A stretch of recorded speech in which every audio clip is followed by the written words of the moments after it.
Dear students, today we are going to learn an English chapter, His First Flight. See, the young seagull was alone on his ledge. His two brothers and his sister had already flown away the day before. He had been afraid to fly with them. Somehow, when he had taken a little run forward to the brink of the ledge and attempted to flap his wings, he became afraid.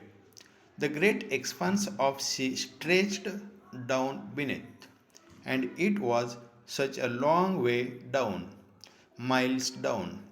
He felt certain that his wings would never support him. So he bent his head and ran away back to the little hole under the ledge, where he slept at night. Even when each of his brothers and his little sister, whose wings were far shorter than his own, ran to the brink, flapped their wings, and flew away. He failed to muster his courage to take that plunge which appeared to him so desperate. His father and mother had come around calling to him shrilly, upbraiding him, threatening to let him starve on his ledge unless he flew away. But for the life of him he could not move. That was 24 hours ago. Since then, nobody had come near him. The day before, all day long, he had watched his parents flying about with his brothers and sister, perfecting them in the art of flight, teaching them how to skim the waves and how to dive for fish. He had, in fact, seen his older brother catch his first herring and devour it, standing on a rock, while his parents circled around raising a proud cackle. And all the morning the whole family had walked about on the big plateau midway down the opposite cliff, taunting him for his cowardice. See, here, the young seagull was alone on his ledge. एक छोटासा पक्षी समुद्राच्या किनाऱ्यावर बसलेला होता. Ledge means समुद्र कडा. His two brothers and his sister had already flown away the day before.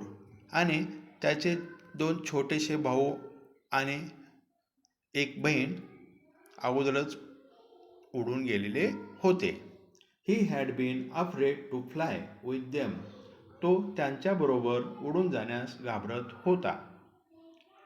Somehow, when he had taken a little run forward to the brink of the ledge and attempted to flap his wings, he became afraid. पहा, तो त्यांच्याबरोबर पुढे पळत जाऊन त्या कठड्यावरून उडण्याचा प्रयत्न करत असे. ब्रिंक म्हणजे इथं समुद्राचा उभा कडा. तर त्या ठिकाणी तो उडण्याचा प्रयत्न करत असत, पण तो आपले पंख फडफडवायला घाबरत असत. फ्लॅप म्हणजे फडफडवणे. The great expanse of sea stretch down beneath.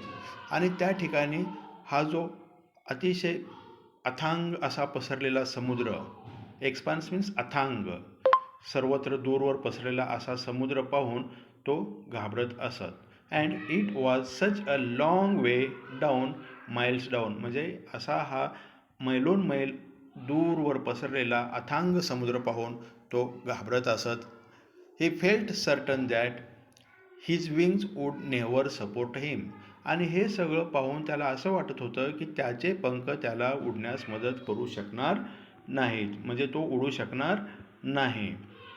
So he bent his head and ran away back to the little hole under the ledge where he slept at night. आणि म्हणून so he bent his head, म्हणून तो आपले आपली मान खाली घालून, डोकं पाणी खाली घालून तो रिटर्न माघारी यायचा आणि त्या एका होलमध्ये त्या ज्या ठिकाणी तो रात्री झोपायचा त्या ठिकाणी येऊन तो मान खाली घालून बसत असत.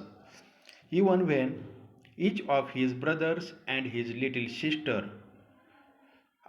असं असलं तरी त्याचे भाऊ आणि छोटीशी बहीण, whose wings were far shorter than his own, तर त्यांचे पंख याच्यापेक्षा कितीतरी लहान होते, ran to the brink, flapped their wings, आणि ते त्या समुद्रकड्याकडे पळायचे, आपले पंख फडफडायचे, and flew away, आणि दूरवर उडून जायचे. He failed to muster up courage to take that plunge which appeared to him so desperate, आणि तो सुद्धा आपलं धाडस करायचा, परंतु त्याचे पंख त्याला साथ देत नव्हते, त्यामुळे तो निराश व्हायचा. टू मस्टर अप करेज म्हणजे धाडस करणे, धारिष्ट करणे.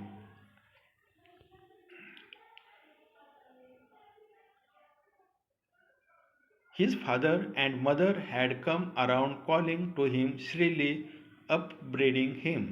त्याचे आई बाबा सतत त्याला बोलवायचे आणि त्या ठिकाणी उडण्यास सांगत असत. आणि ते आणखी म्हणायचे, threatening to let him starve on his ledge unless he flew away. आणि त्याला अशी भीतीही घालायचे की जर तू उडाला नाहीस तर तुला उपाशी बसावं लागेल. But for the life of him he could not move. आणि मग तरीसुद्धा तो आयुष्यभर असं पसरू शकणार, म्हणजे पळू शकणार नाही, उडू शकणार नाही, असं ते त्याला सारखं भीती घालायचे. दॅट वॉज 24 hours एगो.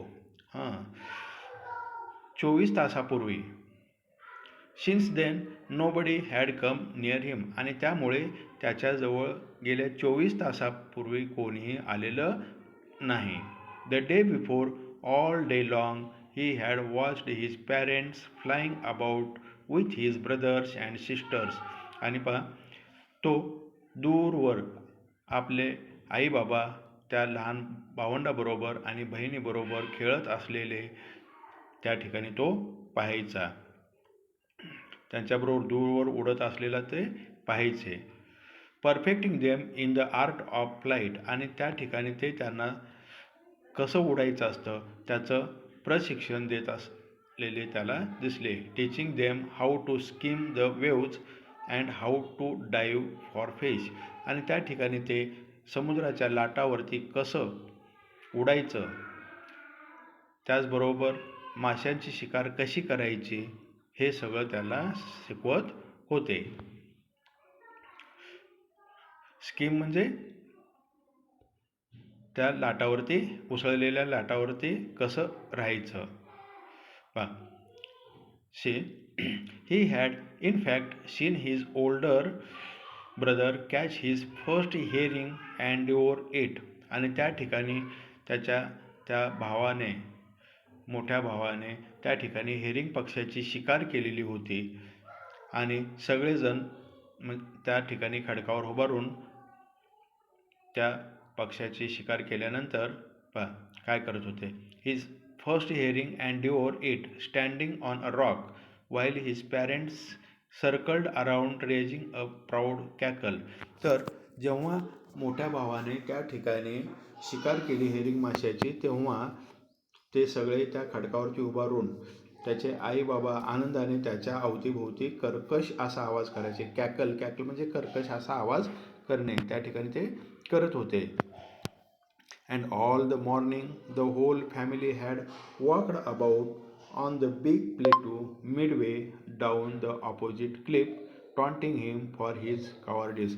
आणि संपूर्ण त्याचं जे कुटुंब होतं ते सकाळपासून त्याला त्या ठिकाणी त्या पठार अशा प्लेटू म्हणजे सपाट मैदानी प्रदेशावरती जाऊन त्याला ते काय करत होते, चिडवत होते, भित्रा म्हणून सांगत होते. आणि तो त्या ठिकाणी थांबलेला होता. तसेच ते त्याच्या भित्रेपणावरती थट्टा करत होते.